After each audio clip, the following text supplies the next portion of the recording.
राधे राधे दोस्तों, आप सभी का कान्हा एजुकेशन चैनल में स्वागत है। दोस्तों, हमारी आज की क्लास दोस्तों डीग जिले पर है। दोस्तों, हम क्या है राजस्थान जिला दर्शन पढ़ रहे हैं, उसमें आज हमारी क्लास दोस्तों डीग जिले पर होगी।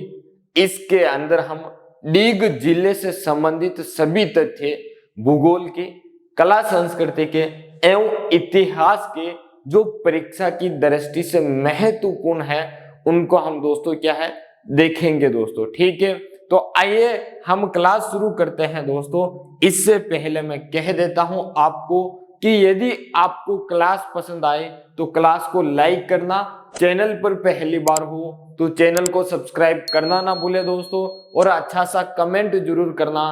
क्लास को पूरी देखें दोस्तों, जब पूरी देखोगे तब ही आपको क्या है क्लास समझ में आएगी। दोस्तों, हम शुरुआत करते हैं डीग जिले की। दोस्तों, आपको पता होगा कि इसकी घोषणा कब हुई थी, इसका जो स्थापना दिवस है वो कब मनाया गया था, इसकी अधिसूचना लागू कब हुई थी दोस्तों, किस जिले से इसका निर्माण हुआ है, किस मंत्री ने इसका उद्घाटन किया है दोस्तों, और इसके प्रथम कलेक्टर कौन है, प्रथम पुलिस अधीक्षक कौन है दोस्तों, इन चीजों के बारे में आपको पता होगा।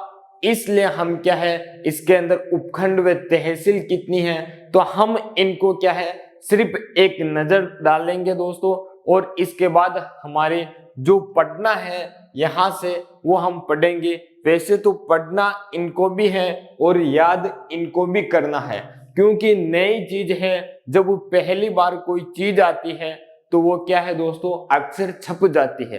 पहली चीज हमेशा क्या है दोस्तों अक्सर छप जाती है परीक्षा में, इसलिए पहली बार जो भी घटना घटित हो उनको याद करना जरूरी है आने वाले एग्जामों के लिए। बाद में ये छपे ना छपे, लेकिन आने वाले एग्जामों में ये ऐसे प्रश्न छपने जरूर है।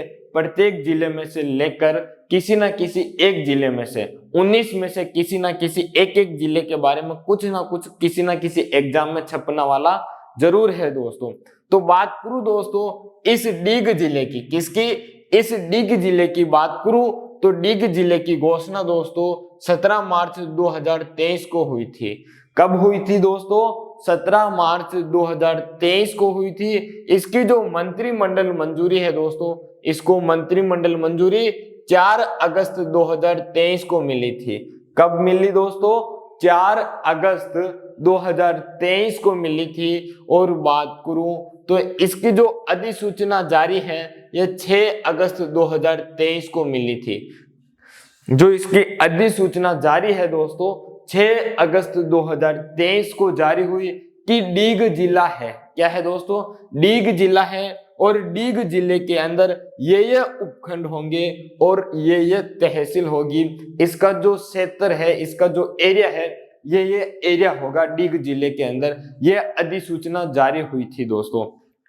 इसके बाद इसकी अधिसूचना लागू होती है 7 अगस्त 2023 से, यानी कि 7 अगस्त 2023 से ही क्या है दोस्तों ये डीग जिला अस्तित्व में आया जिले के रूप में। डीग है जो जिले के रूप में अस्तित्व दोस्तों क्या है 7 अगस्त 2023 से आया दोस्तों। स्थापना दिवस की बात करूं दोस्तों, जिस दिन जिला बना दोस्तों, जिला बनकर लागू हुआ उसी दिन क्या है इसका स्थापना दिवस मनाया जाता है। तो 7 अगस्त 2023 को दोस्तों इसका स्थापना दिवस मनाया जाता है। उद्घाटनकर्ता की बात करूं दोस्तों तो इसका जो उद्घाटन किसने किया तो उद्घाटन करने वाला व्यक्ति है विश्वेंद्र सिंह। कौन है दोस्तों? विश्वेंद्र सिंह ने इसका उद्घाटन किया। और ये विश्वेंद्र सिंह क्या थे दोस्तों? पर्यटन मंत्री थे। कौन थे? विश्वेंद्र सिंह ने डीग जिले का उद्घाटन किया था दोस्तों। और ये क्या है पर्यटन मंत्री है हमारे राजस्थान के। हमारे राजस्थान के पर्यटन मंत्री के हाथों से क्या है दोस्तों डीग जिले का उद्घाटन हुआ था दोस्तों। ठीक है, बात करूं इस डीग जिले का निर्माण किस जिले को विभाजित करके किया गया तो दोस्तों इस डीग जिले का निर्माण भरतपुर जिले से हुआ। किससे दोस्तों? भरतपुर जिले से हुआ डीग का निर्माण दोस्तों। डीग का प्रथम कलेक्टर की बात करूं दोस्तों तो डीग का जो प्रथम कलेक्टर है दोस्तों वो है शरद मेहरा। कौन है दोस्तों? शरद मेहरा डीग के प्रथम कलेक्टर है दोस्तों। और प्रथम पुलिस अधीक्षक की बात करूं दोस्तों तो जो प्रथम पुलिस अधीक्षक है दोस्तों डीग के वो है ब्रिजेश ज्योति। कौन है दोस्तों? ब्रिजेश ज्योति है डीग के प्रथम पुलिस अधीक्षक। और ये डीग किस संभाग के अंदर आता है दोस्तों? तो ये डीग भरतपुर संभाग के अंतर्गत आता है। किसके अंतर्गत दोस्तों? भरतपुर संभाग के अंतर्गत आता है दोस्तों।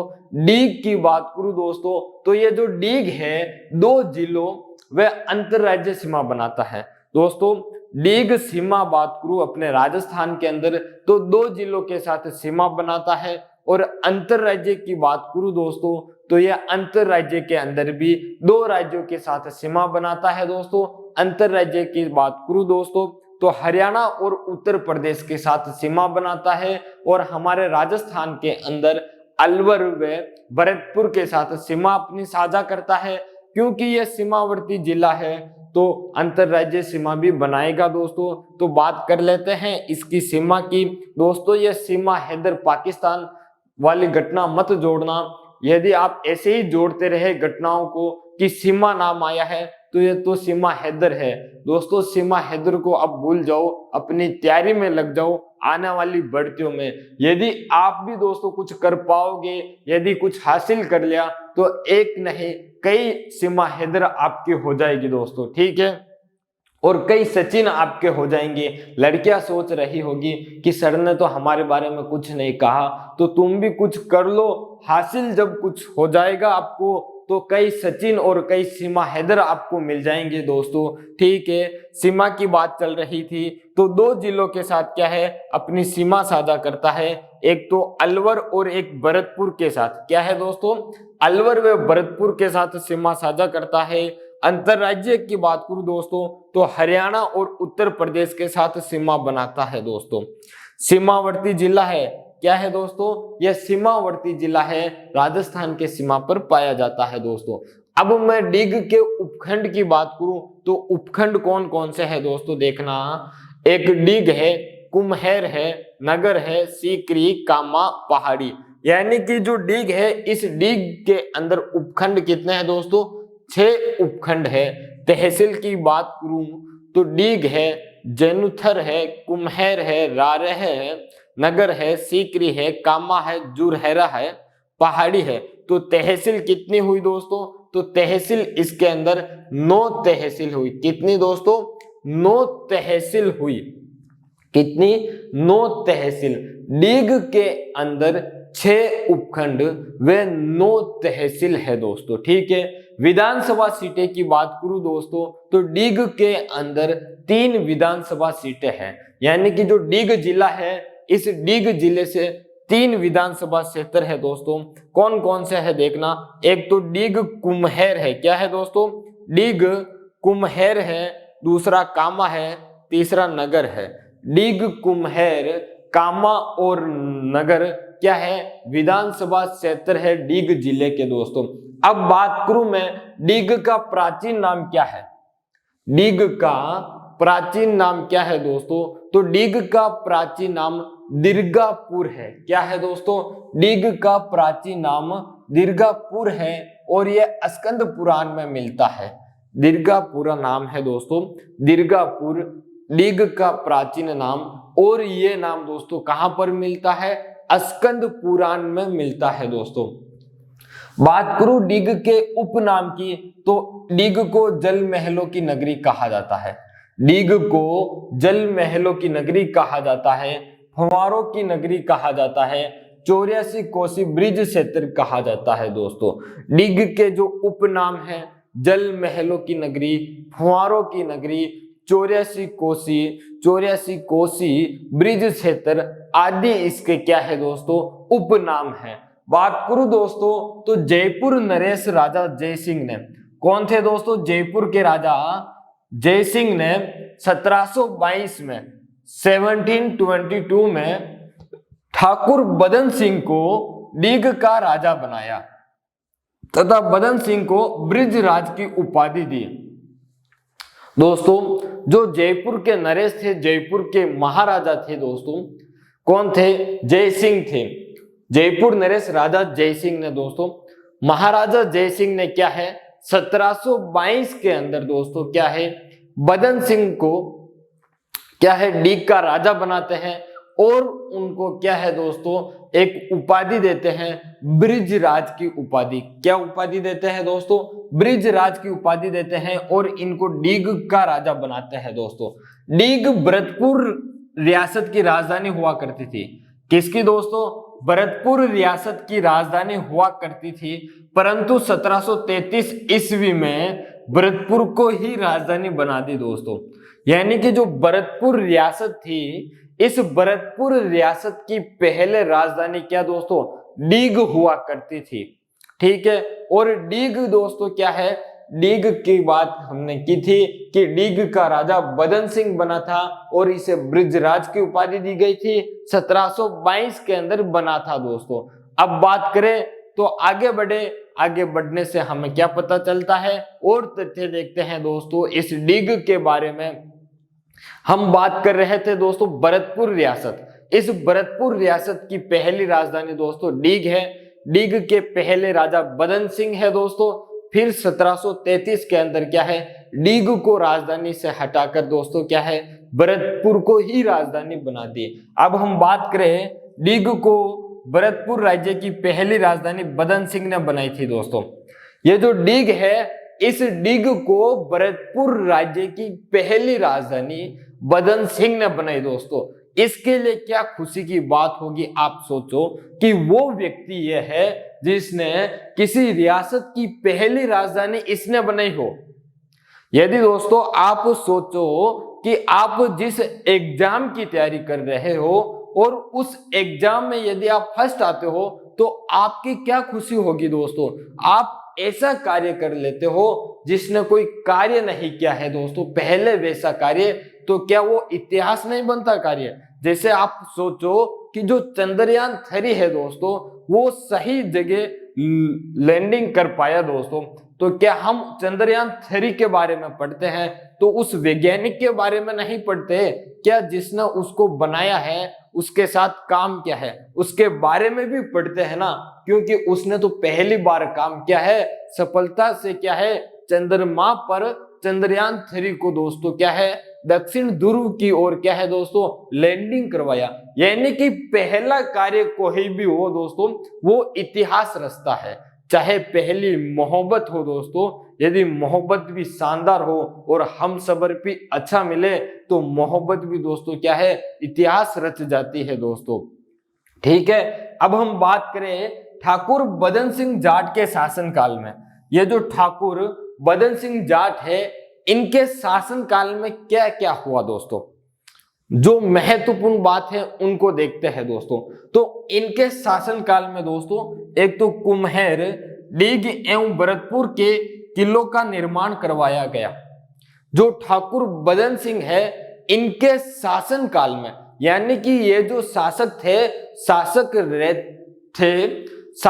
थे उस समय वहां पर ये कार्य हुए महत्वपूर्ण दोस्तों। और भी कार्य हुए लेकिन इनके शासन के समय ये 3 मोटे कार्य देखने को मिले दोस्तों। कुम्हेर, डीग एवं भरतपुर के किलों का क्या है निर्माण करवाया गया।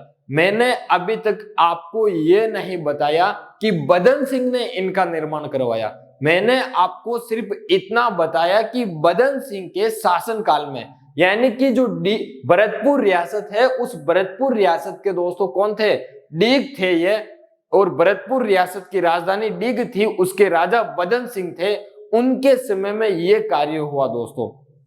ठीक है, जैसे अब हम बात करें दोस्तों हमारे भारत सरकार के अंदर जिसकी भी वर्तमान में सरकार है और अभी ऐसा कुछ हमारे राज्य सरकार कर लेती है जिसका फायदा भी दोस्तों क्या है भारत सरकार को हो, यानी कि उससे संबंधित कोई भी कार्य ऐसा कुछ कार्य कर ले जिससे भारत सरकार को फायदा हो, तो वो क्या है इतिहास जब बनता है तब यही लिखा जाएगा कि भारत के प्रधानमंत्री के इस शासनकाल में यहाँ के व्यक्ति ने ये कार्य किया दोस्तों।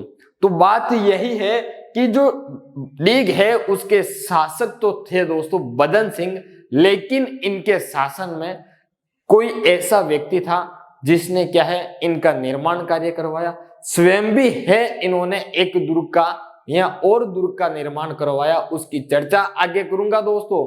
तब तक आप इसका स्क्रीनशॉट ले ले, फिर हम क्या है आगे बढ़ते हैं दोस्तों। अब हम आगे बढ़ते हैं डीग के बारे में और महत्वपूर्ण तथ्य देखते हैं। इससे पहले मैं आपको कहना चाहता हूं कि अभी तक आपने क्या है दोस्तों चैनल को सब्सक्राइब नहीं किया है तो चैनल को सब्सक्राइब जरूर कर दे दोस्तों, ताकि आने वाली क्लासें भी आपको इसी प्रकार से देखने को मिलेगी। क्योंकि चैनल को सब्सक्राइब करोगे तो आपके नोटिफिकेशन में क्या है जब हम क्लास अपलोड करेंगे तो नोटिफिकेशन मिल जाएगा। तो चैनल को सब्सक्राइब करके बेल आइकन बटन दबा देना, ताकि क्या है जब भी हम क्लास अपलोड करेंगे आपको मिल जाएगी।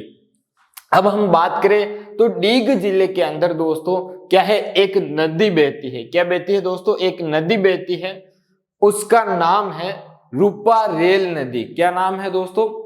डीग जिले के अंदर एक नदी बहती है, उसका नाम है रूपा रेल नदी या फिर लसवारी नदी या फिर वराहा नदी। इस नदी के दो और उपनाम हैं, रूपा रेल नदी है, लसवारी नदी है या फिर वराहा नदी है दोस्तों। ठीक है, इसके उद्गम की बात करूं तो इसका उद्गम दोस्तों उदयनाथ की पहाड़ियां थानागाजी अलवर में हुआ दोस्तों। अलवर के अंदर एक थानागाजी तहसील है, उस तहसील के अंदर उदयनाथ की पहाड़ियां है। क्या है दोस्तों? उदयनाथ की पहाड़ियां है और इन उदयनाथ की पहाड़ियों से क्या है रूपा रेल नदी का उद्गम होता है। ठीक है, इसके प्रवाह क्षेत्र की बात करूं दोस्तों तो रूपा रेल नदी का प्रवाह क्षेत्र 3 जिलों में है। कितने जिलों में दोस्तों? 3 जिलों में है प्रवाह क्षेत्र। और बात करूं तो कौन कौन से जिलों में है दोस्तों? तो एक तो अलवर है, क्योंकि अलवर से उद्गम हुआ है तो अलवर में बहेगी, तो अलवर है। उसके बाद दोस्तों बात करूं तो डीग और भरतपुर, यानी कि 3 जिले हैं, अलवर, भरतपुर और डीग है दोस्तों। ठीक है, इस नदी पर दोस्तों क्या है एक सीकरी बांध बना हुआ है। जो रूपा रेल नदी है, इस रूपा रेल नदी पर क्या है दोस्तों एक सीकरी बांध बना हुआ है।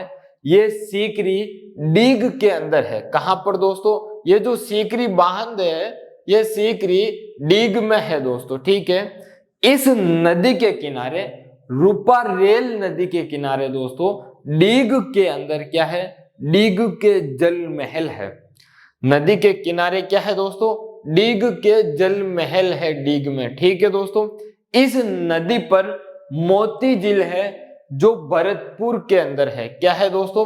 इस नदी पर मोती झील है जो कहां पर है दोस्तों? भरतपुर के अंदर है। और इसका निर्माण किसने करवाया दोस्तों?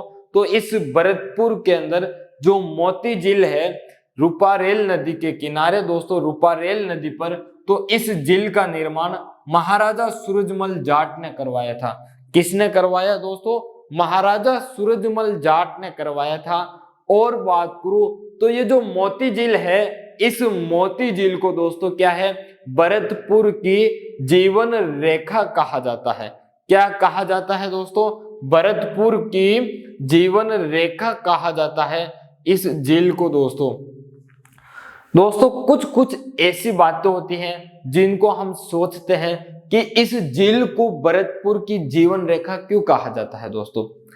परिस्थितियां बनती रहती हैं और कुछ परिस्थितियां ऐसी बन जाती हैं कि वो अपने जीवन यापन के लिए एकमात्र सहारा हो, तो हम उसे क्या है कुछ ऐसा विशेष नाम दे देते हैं। जैसे भरतपुर के लिए दोस्तों क्या है पानी की समस्या आई, उस समस्या को दूर करने के लिए क्या है सूरजमल जी ने एक झील का निर्माण करवाया था, जिससे लोगों के जीवन में क्या है दोस्तों बहुत ही अच्छा लाभदायक रहा। इस झील के द्वारा उनको जो जल से कठिनाई थी जल प्राप्त करने की, उनकी कठिनाई को दूर हुई। तो उन्होंने क्या है दोस्तों जो कवि लोग वगैरह ये होते हैं या जिसने भी इस चीज को समझा और देखा, तो उसने क्या कहा कि भरतपुर की जीवन रेखा है ये, यानी कि जो भरतपुर है उसको जीवन प्रदान करने के लिए ये मोती झील है दोस्तों, ठीक है। तो मोती झील ने क्या है, भरतपुर को जीवन दिया है, इसलिए इस झील को क्या कहा जाता है दोस्तों, भरतपुर की जीवन रेखा कहा जाता है दोस्तों। जो रूपा रेल नदी है दोस्तों, इस रूपा रेल नदी के किनारे भरतपुर में नोहे सभ्यता है दोस्तों।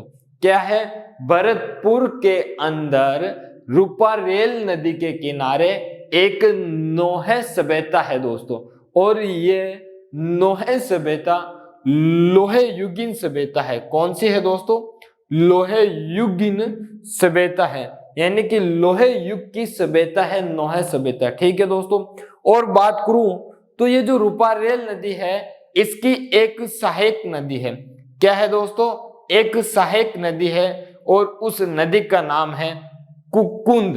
क्या नाम है दोस्तों, कुकुंद नाम है इस सहायक नदी का दोस्तों।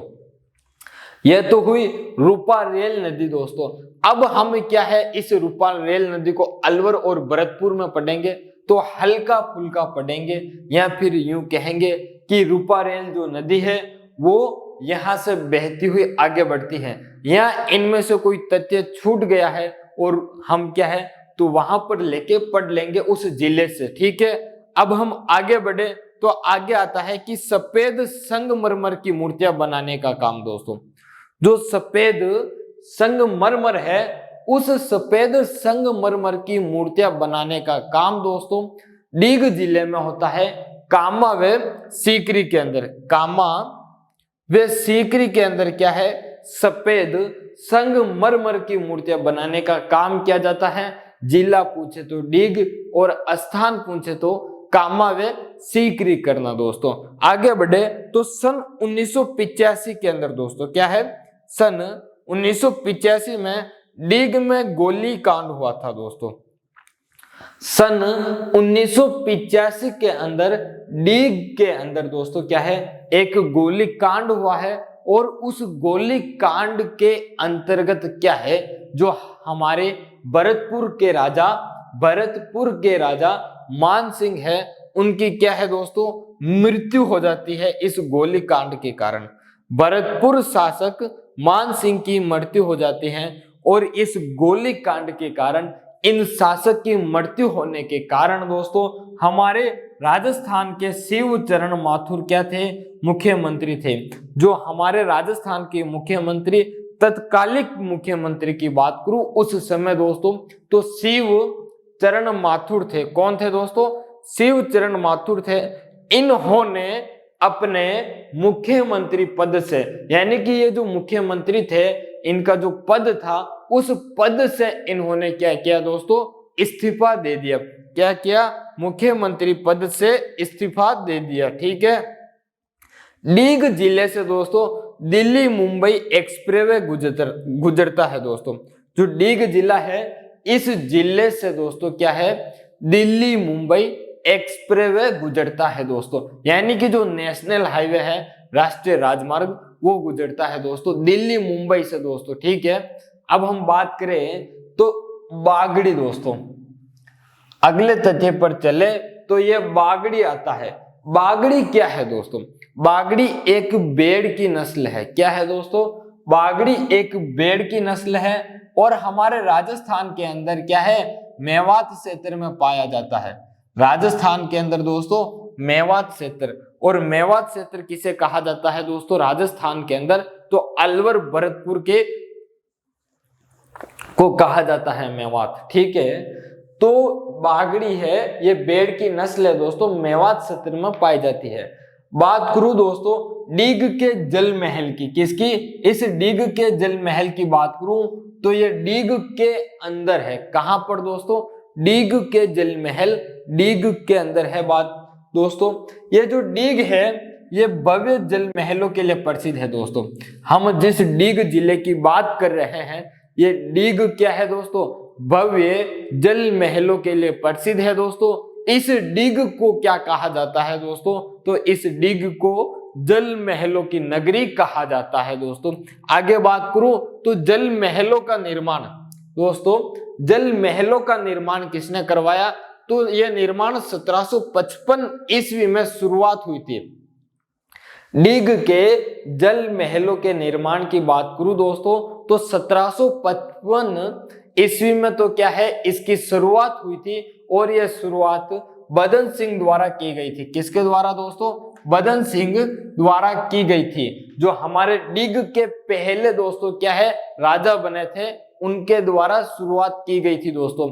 और बात करूं मैं तो इनका जो निर्माण पूर्ण है, ये जो जल महल है इसका निर्माण पूर्ण की बात करूं दोस्तों तो 1755 से लेकर 1763 ईस्वी, यानी कि निर्माण पूर्ण कब हुआ? तो 1763 ईस्वी में हुआ। लेकिन 1755 से 1763 तक इसका पूर्ण कार्य किसने करवाया? तो महाराजा सूरजमल जाट ने करवाया था। किसने दोस्तों? महाराजा सूरजमल जाट ने इसका निर्माण करवाया था दोस्तों। आगे बढ़े तो डीग के जल महलों में सबसे बड़ा व भव्य महल कौन सा है दोस्तों? छोटी छोटी बातें हैं दोस्तों, और यही परीक्षा में छप जाती हैं, और हम सोचते हैं कि प्रश्न कहां से आया। हमने तो सब कुछ पढ़ा दोस्तों, पढ़ने से ही काम नहीं चलता है, समझना पड़ता है, और छोटे छोटे बिंदु को क्या है ध्यान में रखना पड़ता है। अब मैं आपको बता रहा हूं कि डीग के जल महलों में सबसे बड़ा वे भव्य महल कौन सा है दोस्तों? तो गोपाल भवन है। ठीक है, आपने ये पढ़ा। निर्माण पूर्ण किसने करवाया था? महाराजा सूरजमल जाट ने दोस्तों, ये भी आपको पता है। अब मैं बात करूं दोस्तों अन्य महल डीग के अंदर, ये जो डीग है इस डीग के अंदर तो एक तो डीग के जल महल देखा था हमने, डीग के जल महल में हमने दोस्तों क्या है सबसे बड़ा व भव्य महल गोपाल भवन देख लिया। अब जो डीग है इस डीग के अंदर और कौन कौन से अन्य महल हैं उनके बारे में देख लेते हैं। एक आता है दोस्तों सावन बादो महल। क्या आता है दोस्तों? सावन बादो महल है। एक है कुश्ती महल है दोस्तों, एक सूरज भवन है, केशव भवन है, हरिदेव भवन है, नंद भवन है। सावन बादो महल है दोस्तों, कुश्ती महल है, सूरज भवन है दोस्तों, हरिदेव भवन है, नंद भवन है दोस्तों। ठीक है, और बात करूं तो डीग के अन्य स्थल, डीग के दोस्तों क्या है हमने महल के बारे में देख लिया है। तो अब हम दोस्तों डीग के अंदर विशेष जो भी है दोस्तों स्थल, देखने स्थल दोस्तों, दर्शनीय स्थल के हैं या ऐतिहासिक स्थल के हैं दोस्तों, उन स्थल के बारे में और देख लेते हैं। तो दोस्तों डीग के अन्य स्थल की बात करूं तो चार बाग है, रूप सागर है, नूर जहां का झूला है दोस्तों, किसका? नूर जहां का झूला है, उद्यान भवन है। उद्यान भवन के अंदर दोस्तों क्या है सफेद बालू पत्थरों से निर्मित है। ये जो उद्यान भवन है दोस्तों, ये उद्यान भवन क्या है सफेद बालू पत्थरों से निर्मित है। किससे दोस्तों? सफेद बालू पत्थरों से यह उद्यान भवन निर्मित है दोस्तों। देवल महल, ये जो देवल महल है दोस्तों ये काले संगमरमर से निर्मित है। किससे दोस्तों? काले संगमरमर से निर्मित है। जो उद्यान भवन है दोस्तों वो तो क्या है सफेद बालू पत्थरों से निर्मित है, और जो ये देवल महल है ये काले संगमरमर से निर्मित है दोस्तों। ठीक है, और बात करते हैं तो ये जो डीग के जल महल है दोस्तों, ये जल महल अपनी विशालता, शिल्प सौंदर्य तथा मुगल शैली के सुंदर उद्यान के लिए प्रसिद्ध है। जो डीग का जल महल है दोस्तों, ये जल महल एक तो अपनी विशालता के कारण, अपना दोस्तों क्या है सौंदर्यता के कारण, और वहां पर क्या है मुगल शैली का जो उद्यान है, मुगल शैली का दोस्तों क्या है मुगल शैली के सुंदर उद्यान के लिए प्रसिद्ध है दोस्तों। डीग के जल महलों में स्थित सिंहासन क्या है काले संगमरमर से निर्मित है दोस्तों। जो डीग के जल महल है दोस्तों, उस जल महल के अंदर क्या है जो सिंहासन स्थित है, वो सिंहासन दोस्तों किसका है? काले संगमरमर से निर्मित है दोस्तों। ठीक है, यहां तक तो हम पहुंच चुके हैं दोस्तों, यानी कि लगभग यूं कहूं मैं तो हमने क्या है दोस्तों 50% हमने क्या है दोस्तों डीग को पढ़ लिया है, अब 50% और पढ़ना है। तो इससे पहले दोस्तों एक ही बात मैं कहूंगा आगे बढ़ने से पहले कि अभी तक आपने दोस्तों क्या है चैनल को सब्सक्राइब नहीं किया है तो चैनल को सब्सक्राइब कर दे, क्लास पसंद आए तो क्लास को लाइक कर दे दोस्तों, अच्छा सा कमेंट कर दे यदि समझ में आ रही है। दोस्तों यदि क्लास के अंदर कोई बदलाव की आवश्यकता हो तो वो बदलाव क्या होने चाहिए ये भी आप कमेंट बॉक्स में आपके क्या है दोस्तों सुझाव दे सकते हो कि सर क्लास इस प्रकार से न लेकर आप इस प्रकार से क्या है क्लास लेवे ताकि हमें पढ़ने में आसानी होवे। इस प्रकार के जो भी आपके सुझाव है वो सुझाव आप हमें साझा कर सकते हैं, उनको हम क्या है सुझाव को ध्यान में लेंगे और उस प्रकार से लाने की कोशिश करेंगे दोस्तों, ठीक है। इसका स्क्रीनशॉट ले ले फिर हम आगे बढ़ते हैं। दोस्तों अब हम डीग जिले के बारे में आगे बढ़ते हैं तो हमारे पास अगला बिंदु आता है डीग का किला। क्या आता है दोस्तों? डीग का किला आता है। ये डीग का किला डीग में है। कहां पर है दोस्तों? डीग का किला डीग में है और इसके निर्माण की बात करूं दोस्तों तो डीग के किले का निर्माण 1730 ईस्वी के अंदर दोस्तों किसने? महाराजा सूरजमल जाट ने करवाया था। किसने करवाया था दोस्तों? 1730 ईस्वी में सूरजमल जाट ने करवाया था, ठीक है दोस्तों। इस डीग किले के अंदर दोस्तों क्या है आगरा किले से लूटी हुई तोपें रखी हुई है, यानी कि जो आगरा का किला है दोस्तों उस किले से क्या है तोपें ये हमारे जो भरतपुर के राजा थे लूट कर लाए थे और यहाँ पर कहा डीग के अंदर डीग के किले में रखी हुई है। तो आगरा किले से लूटी हुई तोपें इस किले में रखी हुई है दोस्तों। इस डीग के किले के अंदर दोस्तों क्या है एक डीग पैलेस संग्रहालय है जो डीग के अंदर स्थित है, ठीक है दोस्तों। अब मैं बात करूं दोस्तों तो डीग जिले के अंदर दोस्तों क्या है जहांगीर का क्या है दोस्तों महल है। डीग जिले में जहांगीर के महल है दोस्तों। डीग जिले में क्या है जहांगीर के महल है दोस्तों। बात करूं दोस्तों मैं तो ये जहांगीर किसका पुत्र था दोस्तों? तो आपको पता होगा कि जहांगीर किसका पुत्र है दोस्तों। कमेंट बॉक्स के अंदर कमेंट करके बताइए कि जहांगीर इसका पुत्र था दोस्तों, ठीक है। डीग का युद्ध दोस्तों, डीग का युद्ध 13 नवंबर 1804 ईस्वी को हुआ था। कब हुआ था दोस्तों? डीग का युद्ध 13 नवंबर 1804 ईस्वी को हुआ था दोस्तों।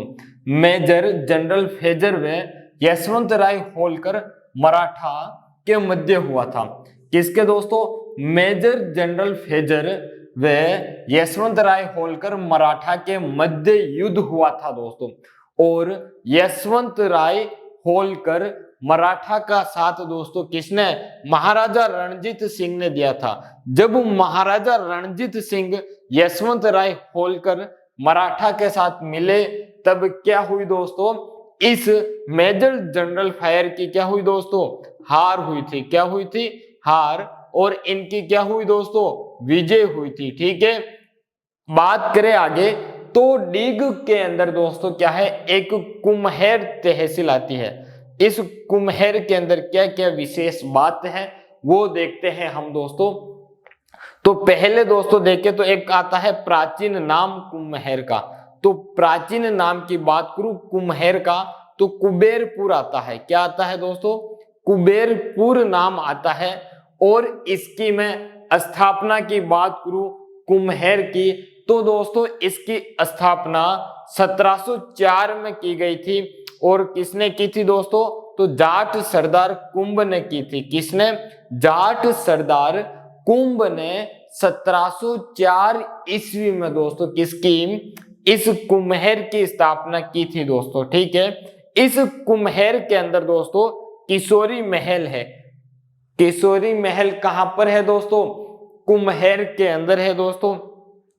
इस कुम्हेर स्थान पर दोस्तों महाराजा सूरजमल जाट ने 1754 ईस्वी में, कब दोस्तों? 1754 ईस्वी में मुगल सेना को हराया था। सूरजमल जाट ने दोस्तों 1754 ईस्वी में युद्ध किया था मुगलों से और कुम्हेर स्थान पर इनको क्या है हराया था। तो मुगल सेना को सूरजमल जाट ने 1754 ईस्वी में कहां पर हराया दोस्तों? तो यह हराया था कुम्हेर स्थान पर। कहां पर दोस्तों? कुम्हेर डीग में। दोस्तों एक आता है रारह, क्या आता है दोस्तों? रारह। ये रारह पहले एक पंचायत थी, अब तहसील बन चुकी है दोस्तों, ध्यान रखना। ये जो रारह है ये पहले एक पंचायत थी दोस्तों, अब क्या है एक तहसील बन चुकी है। ये रारह डीग के अंदर स्थित है। रारह राजस्थान की प्रथम कैशलेस पंचायत बनी। ये जो रारह है दोस्तों ये क्या है? राजस्थान की प्रथम कैशलेस पंचायत बनी दोस्तों।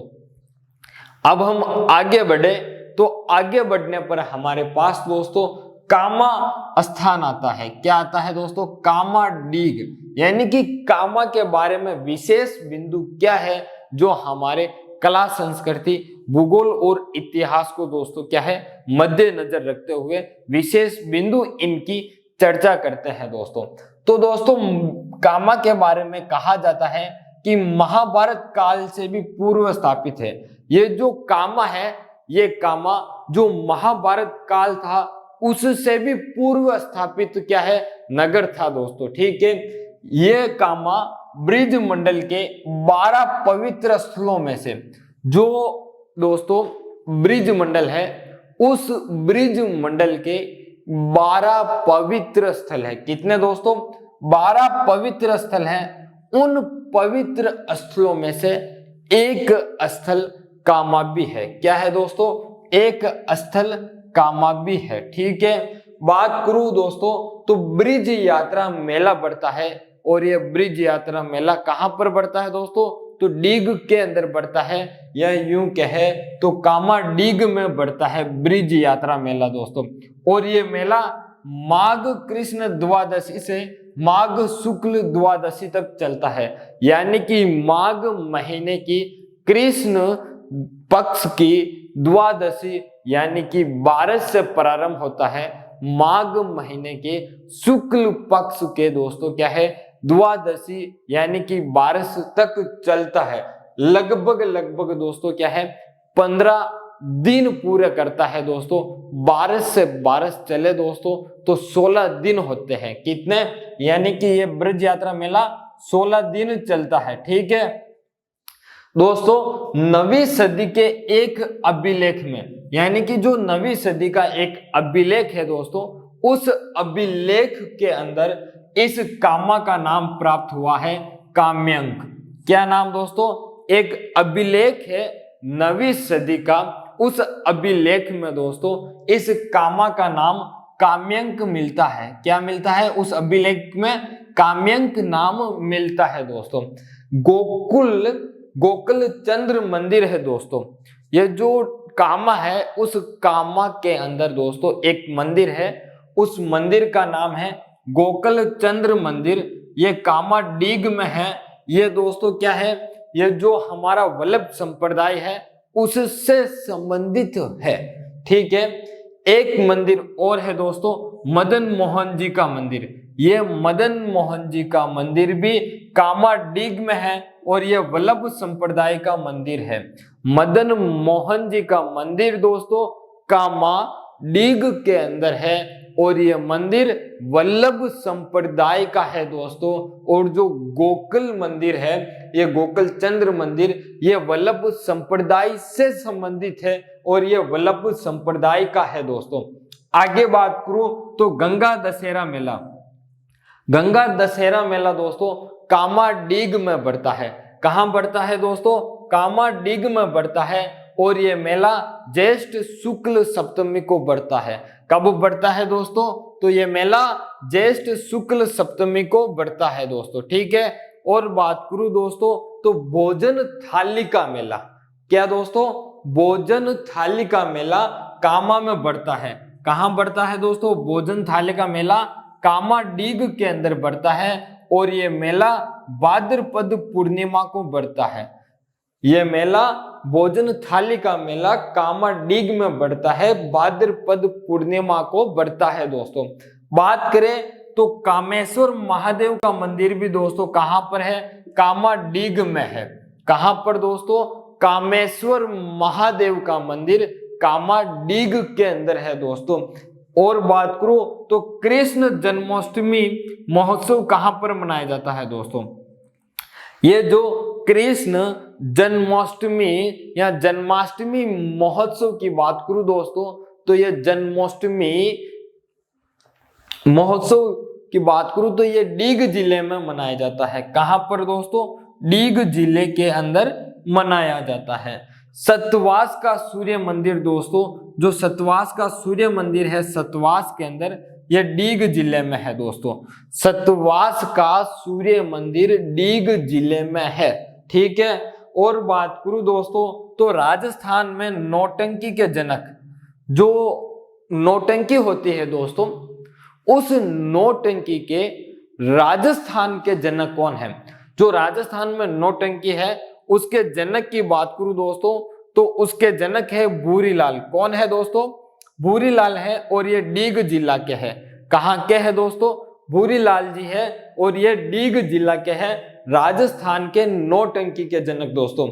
इस नौटंकी को अंतरराष्ट्रीय पहचान किसने दिलवाई? तो दोस्तों ये जो नौटंकी है इसको अंतरराष्ट्रीय पहचान दोस्तों गिरिराज नाथूलाल ने दिलाई थी। किसने दिलाई? गिरिराज नाथूलाल ने दिलाई दोस्तों। और ये जो गिरिराज नाथूलाल है दोस्तों, तो इनकी बात करूं तो ये भी डीग जिले के हैं दोस्तों। कहां के हैं? डीग जिले के हैं दोस्तों।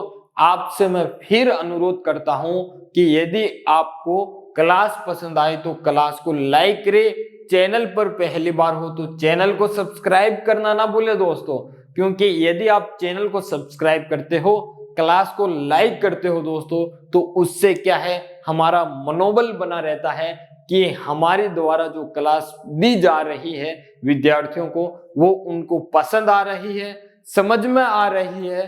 तो इससे क्या है, हमारा मनोबल बना रहता है और हम जितनी कोशिश हो सकती है उतनी कोशिश पूरी करके दोस्तों आपके लिए अच्छे से अच्छा मैटर दोस्तों क्या है लाते हैं और आपको क्लास उपलब्ध करवाएंगे दोस्तों, ठीक है। तो इसका स्क्रीनशॉट ले ले, फिर हम आगे की तथ्य की बात करते हैं दोस्तों, ठीक है। स्क्रीनशॉट ले ले इसका। दोस्तों अब हम डीग जिले के बारे में और कुछ तथ्य देखते हैं। तो एक तथ्य हमारे सामने आता है कि नथराम और गिरिराज प्रसाद कामा की नौटंकी मंडली प्रसिद्ध है। जो नथराम और गिरिराज प्रसाद है ये कामा के है। कहां के दोस्तों? कामा के है। नथराम और गिरिराज प्रसाद ये कामा के हैं और इनकी जो नौटंकी मंडली है, कौन सी दोस्तों? नौटंकी मंडली है। ये नौटंकी मंडली क्या है? प्रसिद्ध है इनकी, ठीक है। अगले बिंदु पर चलते हैं। तो मेवात क्षेत्र में क्या है दोस्तों? डपाली, भूतनी और हुरंग ख्याल परिचित है। जो मेवात क्षेत्र है दोस्तों, मेवात क्षेत्र में वर्तमान के 3 जिले आते हैं, अलवर, भरतपुर और डीग आता है। क्या आता है दोस्तों? अलवर आता है, भरतपुर आता है और डीग आता है। इनको क्या है दोस्तों? मेवात क्षेत्र कहा जाता है। और मेवात क्षेत्र में डपाली, भूतनी और हुरंग ख्याल प्रचलित है दोस्तों, ठीक है। अब हम हुरंग के बारे में पढ़े तो हुरंग का आयोजन डीग में होता है। कहां पर दोस्तों? जो हुरंग है इसका आयोजन डीग में होता है दोस्तों। और ये हुरंग का आयोजन होली के बाद पंचमी से लेकर अष्टमी तक, यानी कि जो होली के बाद पंचमी आती है उस पंचमी से लेकर अष्टमी तक, तो यूं कहूं कि चैत्र माह की कृष्ण पक्ष की पंचमी से अष्टमी तक, ठीक है। चैत्र माह की कृष्ण पक्ष की पंचमी से अष्टमी तक क्या है? हुरंग का आयोजन किया जाता है डीग में दोस्तों। इस हुरंग महोत्सव में स्त्री और पुरुष क्या है? स्वांग धारण करते हैं दोस्तों। स्त्री और पुरुष क्या है, स्वांग धारण करते हैं दोस्तों। ठीक है, अगले बिंदु पर चले तो अगला बिंदु हमारा ये कहता है कि डीग के अंदर, डीग में रासलीला, कृष्ण लीला, स्वांग और नाट्य भी प्रचलित है। यानी कि जो डीग है उस डीग के अंदर रासलीला, कृष्ण लीला और क्या दोस्तों, स्वांग है, नाट्य है, ये सभी प्रचलित है। यानी कि ये सभी क्या है, डीग के अंदर होते हैं। ठीक है, आगे बढ़े तो अगला हमारा तथ्य आता है कि जूरहरा डीग में, जूरहरा दोस्तों ये क्या है, जो जूरहरा है डीग की तहसील है, इस जूरहरा डीग में रामलीला सवारी प्रसिद्ध है। रामलीला सवारी प्रसिद्ध है दोस्तों।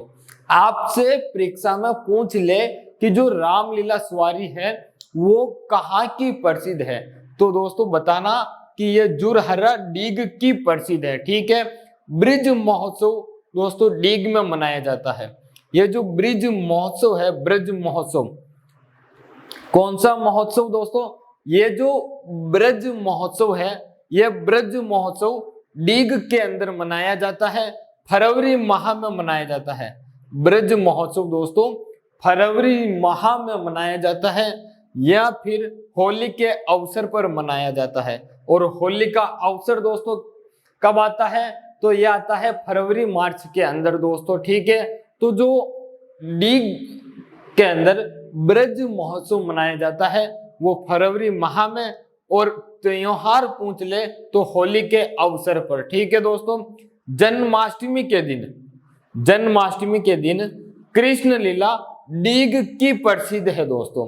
जो जन्माष्टमी आती है दोस्तों, इस जन्माष्टमी के दिन जो कृष्ण लीला की जाती है, ये कृष्ण लीला दोस्तों डीग की प्रसिद्ध है। कहाँ की, डीग की प्रसिद्ध है दोस्तों।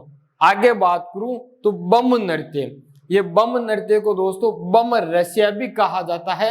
और ये क्या है दोस्तों, बम नृत्य एक क्षत्रिय नृत्य है दोस्तों। ये जो बम है, इस बम का अर्थ होता है नगाड़ा। क्या होता है दोस्तों, बम का अर्थ होता है नगाड़ा।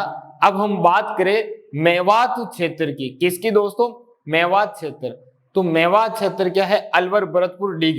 ये जो बम नृत्य है ये मेवात क्षेत्र में होता है। कहां पर होता है दोस्तों, ये जो नृत्य है ये मेवात क्षेत्र के अंदर होता है दोस्तों।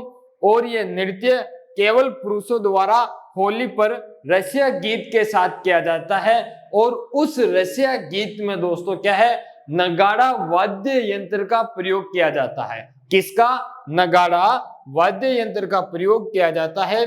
और ये जो बम नृत्य है केवल पुरुषों द्वारा होली के अवसर पर रसिया गीत के साथ किया जाता है दोस्तों। आगे बढ़े तो अगला हमारा बिंदु आता है जवाहर प्रदर्शनी। जो जवाहर प्रदर्शनी है दोस्तों, ये जवाहर प्रदर्शनी की बात करूं तो ये डीग की प्रसिद्ध है। कहाँ की दोस्तों, डीग की प्रसिद्ध है। आगे बढ़े तो दोस्तों एक बिंदु आता है महाराजा सूरजमल जाट। हमारा जो हमारा डीग है इसका महत्वपूर्ण भाग दोस्तों महाराजा सूरजमल जाट, इसके बारे में पढ़े तो इन्हें जाटों का क्या है दोस्तों, प्लूटो तथा अफलातून कहा जाता है। क्या कहा जाता है दोस्तों, प्लूटो तथा अफलातून कहा जाता है महाराजा सूरजमल जाट को। ये एकमात्र राजा थे जो दोनों हाथों से, क्या है दोस्तों, दोनों हाथों से तलवार में तीर चलाना जानते थे।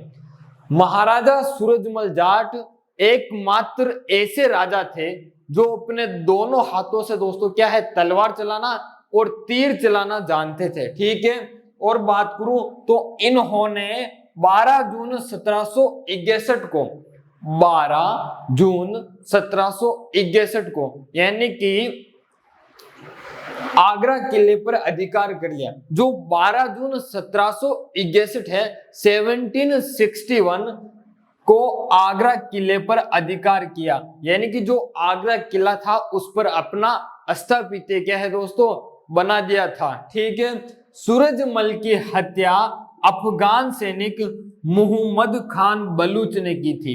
जो हमारे महाराजा सूरजमल जाट है, इनकी हत्या दोस्तों बात करूं तो इनकी हत्या अफगान सैनिक मोहम्मद खान बलूच ने की थी दोस्तों। ठीक है, अगला और अंतिम बिंदु हमारे डीग जिले का कि कुम्हेर प्रजनन एवं अनुसंधान केंद्र कहां पर है दोस्तों?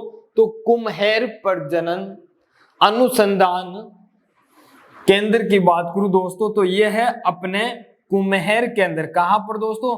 कुम्हेर के अंदर है। और कुम्हेर कहां है? डीग जिला में है। कहां पर दोस्तों? डीग जिला में है।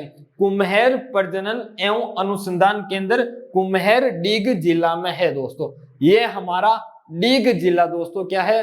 पूर्ण हुआ है दोस्तों। ठीक है दोस्तों, यदि आपको क्लास पसंद आए तो क्लास को लाइक करना मत भूलना। क्लास पसंद आई हो तो लाइक जरूर कर देना दोस्तों।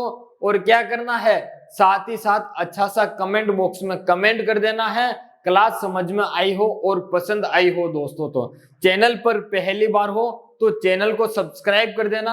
आप यदि साथ के साथ नोट्स बनाते हो तो ठीक है, नहीं बना पा रहे हो दोस्तों तो कोई बात नहीं, हम बहुत जल्द आपके लिए नोट्स दोस्तों लिखित रूप में तो A4 साइज के पेज पे हमने तैयार कर दिए हैं, लेकिन उसको क्या है दोस्तों PDF में PC के अंदर बना रहे हैं डिजाइन के साथ। और जो तथ्य है उन तथ्यों के दोस्तों चित्र सहित बना रहे हैं। तो क्या है कि उसमें थोड़ा सा समय लग रहा है। पहले तो हमने सोचा कि सादा PDF बना के दे दे, लेकिन फिर विचार आया कि जब PDF बना ही रहे हैं तो टेक्स्ट PDF को अच्छा बनाए, सुंदर बनाए, ताकि पढ़ने में आपका क्या है मन लगा रहे और आप उसे पढ़ो तो अच्छे से समझ सको। इसलिए दोस्तों समय लग रहा है, कोई बात नहीं, नोट्स आपको बहुत जल्द मिल जाएंगे। तब तक आप क्या है स्क्रीनशॉट ले ले इसका। ठीक है दोस्तों, धन्यवाद आप सभी का।